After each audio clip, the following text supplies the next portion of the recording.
Hi.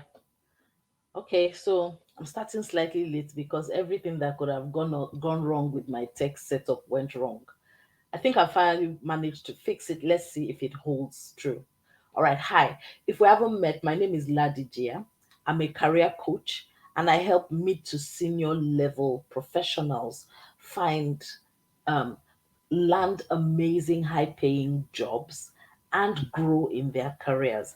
And this is my Career Drive Live, a broadcast sharing tips for career growth and job search, which I run every Thursday at noon. Today was scheduled for 12:20, and we're here because I was struggling with various components of this tech setup. So I won't run the intro as I usually do. I'll just go straight to business. Now, if you are watching the replay, if you're on YouTube, please subscribe to the channel. If you're on Facebook, please like the page and come back. If you're on LinkedIn, follow me. I promise you, I drop loads and loads of interesting, useful content to help you with your job search and with your career growth. So, today I am talking about quantifying your professional value. All right. So really this came about because I ran, see what I told you about my tech setup. It keeps going in and coming out. Um Let me try again with the camera.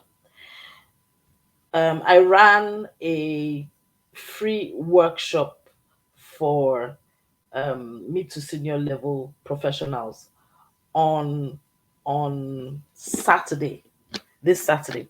And we really had fun, right? And as we were talking through the various components of making a high impact resume, one exercise that seemed to have resonated with everyone was the one where you quantify your value. In fact, it was the feedback I got from one of the participants that triggered my thinking around this. I realized that not many people think about it, and I just thought I would bring it up for your to your notice. All right, so think about what you do on a day-to-day basis.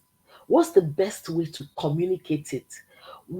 How would you put it so that one, it communicates the value and impact that you bring, and then it tells your current employer or your prospective employer exactly what you bring to the table. Not enough of us think about it. Now, it's very useful to do when you're preparing your resume for obvious reasons. And I will go into that um, as we go along. But more importantly, when you think about the work you do in terms of results and impacts, it helps you in the present as you're doing the work. One, get clear on expectations. Two, track actual results. And the more results you can capture, the more you reinforce your own confidence in what you do. And more importantly, the better you're able to communicate the value you're bringing to the team and to the organization. So, whether you're doing a job search or just looking for how to optimize your value today, right? This will be useful. I promise you, it's very practical. Now, if you're watching, if you want to ask a question or make a comment, feel free to just type it, in the comment box wherever you are, and it will come through here and I'll answer immediately. You would need to authorize the app to access your profile, though, whether you're on Facebook, LinkedIn. I think the only place that it doesn't interact with is Twitter, but on LinkedIn and Facebook, we're good. All right, so let's continue with our conversation. Why do you need to be able to quantify your value? As I've said, you need to be able to demonstrate your value to employers, current and future. It helps you get clarity about what really matters and adopt a result oriented approach to what you do in your day to day work. It also helps to give you yourself a true sense, right, of your own value and a clear way to track how you're developing and what and where you need to develop. Most importantly, this is exactly how you build a track record, by doing and by tracking and by measuring and by communicating your results. Essentially, I mean, in a nutshell, your quantified accomplishments tell your employer that you are getting results, doing the things you're doing, and using the specialist skills that you have. It's very, very important, especially if you're a mid to senior level professional, because I mean, at our level, no one is going to reward us or hire us or highlight us for this person just tried, right? Results are the language that we speak at this level. So let's go on. The first point I'm going to make, whether you're writing your resume or reporting your performance, you must speak to achievements and outcomes, not tasks and responsibilities. It's an example I often give, right, when it comes to writing resumes, for instance. So like, if I said I manage HR, if one of my statements in describing my work experience says I manage HR for the organization, including recruitment, performance management, and employee relations, that's one statement. Now compare that statement to this one. I provided HR systems and support for a workforce of 500 people across 5 locations, achieving an annual employee satisfaction score of 95%, and I've achieved it annually since 2017. Further, my current place of work has been rated on the best place to work index for 2020. Compare the two. Which one seems more tangible, more solid? Which one gives a clearer picture, right, of the value I would bring to the table? The second one, I suppose. So, in a nutshell, when you're reporting, when you're either writing about what you do, whether for your resume or even speaking back to reporting your performance, don't speak to tasks or responsibilities. Speak to scope, to results, achievements, scope, and in detailing your results and achievements, you want to cover scope. How many? How wide was it? How large was it? Outcomes. What were the results? Impact. Therefore, what ultimate results did it have? Because you see, listing tasks and responsibilities doesn't give me any information. Manage HR, yes, so stating my accomplishments and my achievements, right, helps the person see that not only can I carry out the responsibility and the task, but I've succeeded in doing it and getting results doing it. I hope you get that point. So always think achievements or impact statements, right? And in detailing those achievements or impact statements, think scope, outcomes, and impact. Let me break it down a little more. Your biggest weapon, right, in quantifying your value using this approach is your numbers. Numbers, well, I was going to say numbers don't lie. Sometimes they can be manipulated to lie, but in our case, right, for whether job search or performance reporting, our performance reporting, you don't want to lie, of course, because I mean people are going to verify, but numbers tell the clearest story that you can tell. And in quantifying, the question you're answering is, okay, so I did this thing, how many, how much, for how long, how often, right? Your numbers tell your results, and that is what forms the basis for the employer's assessment of the value you bring. It's that simple, right? Typically, to quantify whatever it is you're doing, there's a simple formula. You use an action verb plus the task plus the results. That's the first stage, right? So, managed recruitment, right? Achieving, filling 100 positions in 3 months. Action verb plus the task plus the result, right? And I mean, you know what action verbs are: grew, reduced, managed, sold, hired. It always starts with an action verb. And then the task, which is, I mean, what was it that you were actually doing, and the results, that's obvious, right? So when you think about your tasks, right, and your responsibilities, it's generally, those activities that you do on a day-to-day basis. So your processes, your systems, what are the things that you actually do, broken down into tasks, right? Now, then there's the result portion. Now, in talking about results, when I first ask people to, oh, make me a statement, including results, I get all sorts of responses. But as a mid to senior level person, you need to understand that your results must speak to the bottom line for the organization, not just for the function. Let me give you an example. I will always go to HR because that's what I'm most comfortable with, but I can use sales as well, right? So let me give you two examples. So, HR, let's say recruitment, right? If you look at the recruitment process, it's broken down into several tasks. Let's say shortlisting.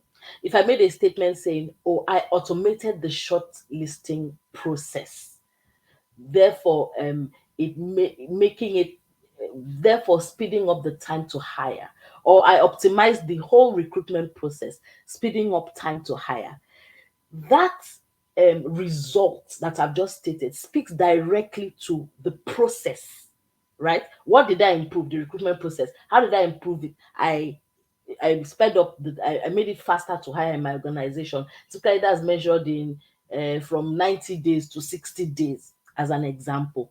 Fair enough. Now, if I was an entry level person or early career person, that would be enough of an impact statement, right? But at the level where I am a specialist or the manager of a function, it's not enough. What you do has to speak to organize, I mean, what was the business impact of that action?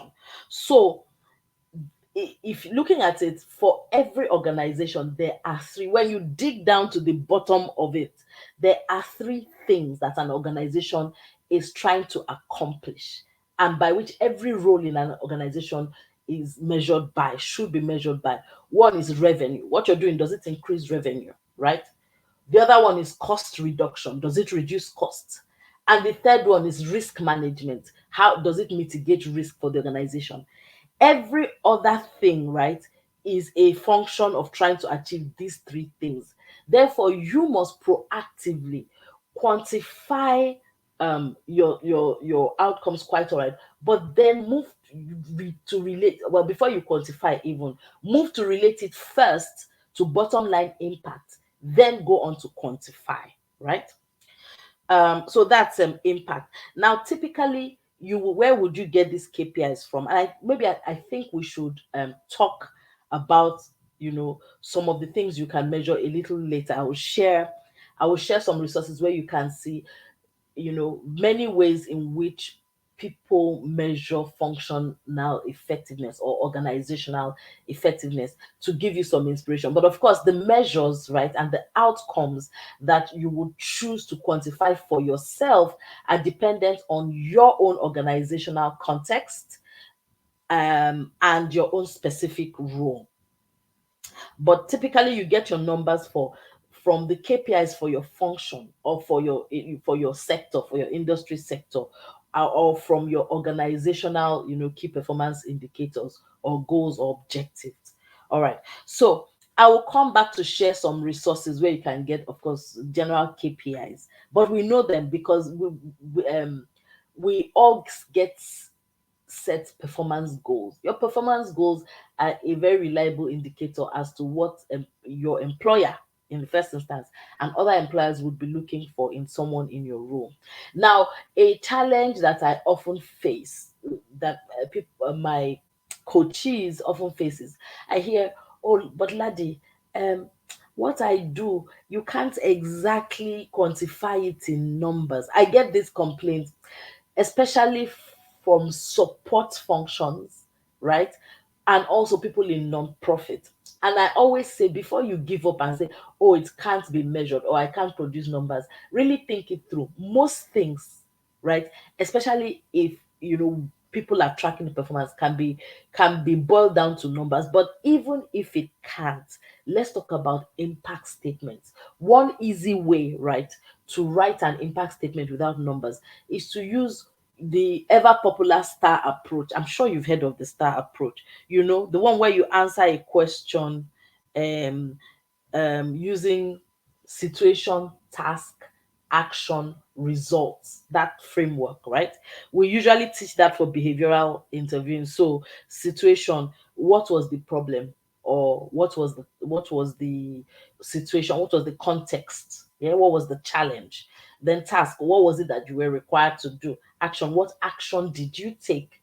And then result, what were the outcomes, right? So if you frame your activity, so why am I doing this? What do I need to do this? That's what do I need to do? Then how do I actually do it? And then what result do I achieve?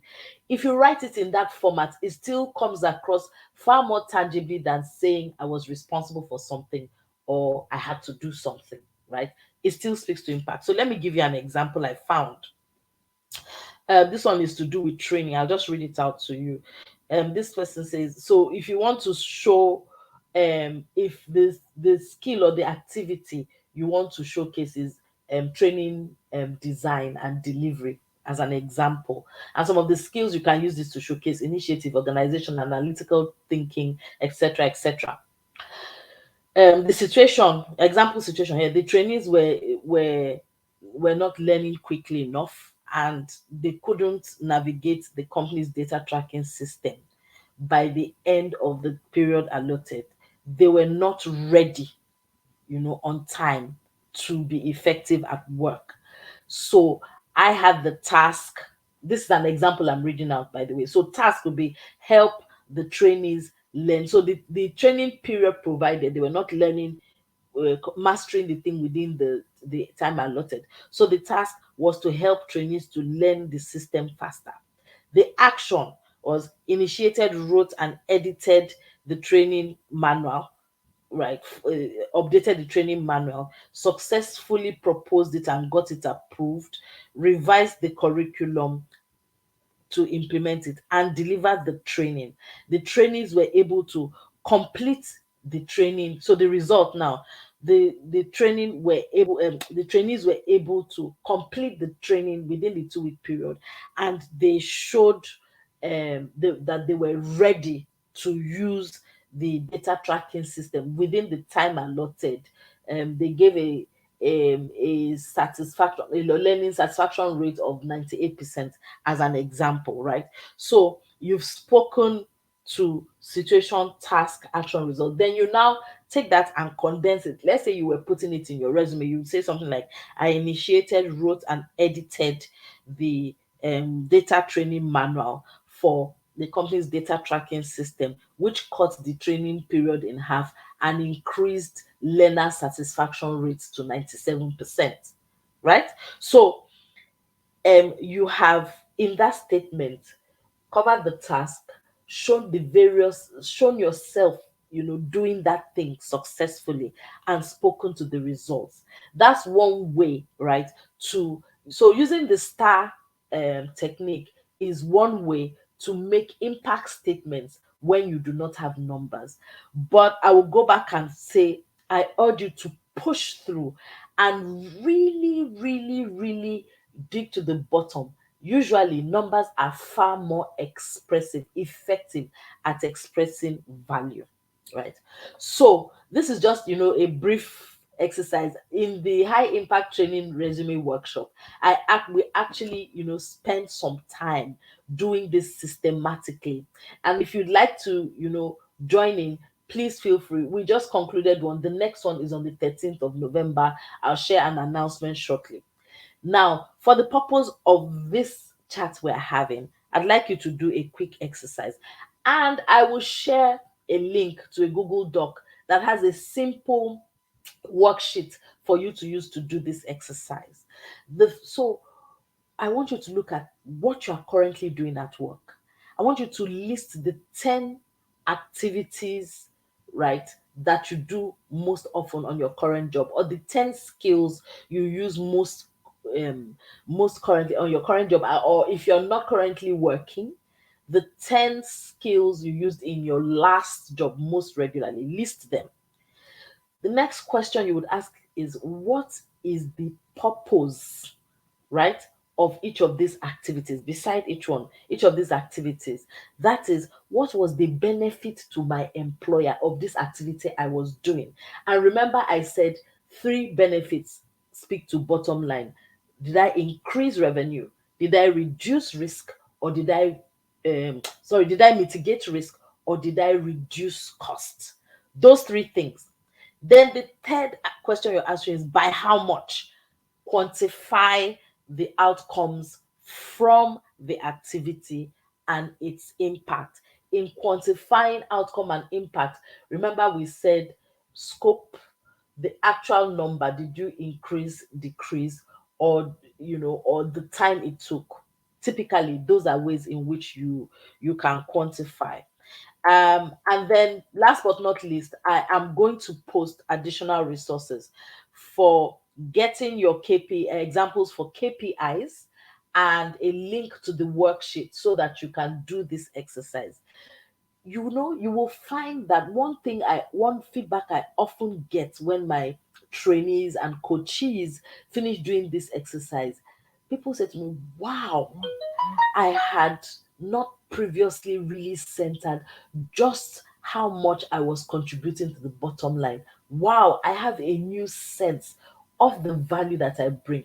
Do it, and it will certainly help you. Even when it comes to negotiating for a raise, if you look back at all the projects you've done this year, right, and all the activities you've done, all the outcomes you've delivered, you should be able to use it to make a viable case for your own development, for your own promotion, etc. Right now, so that's it for today.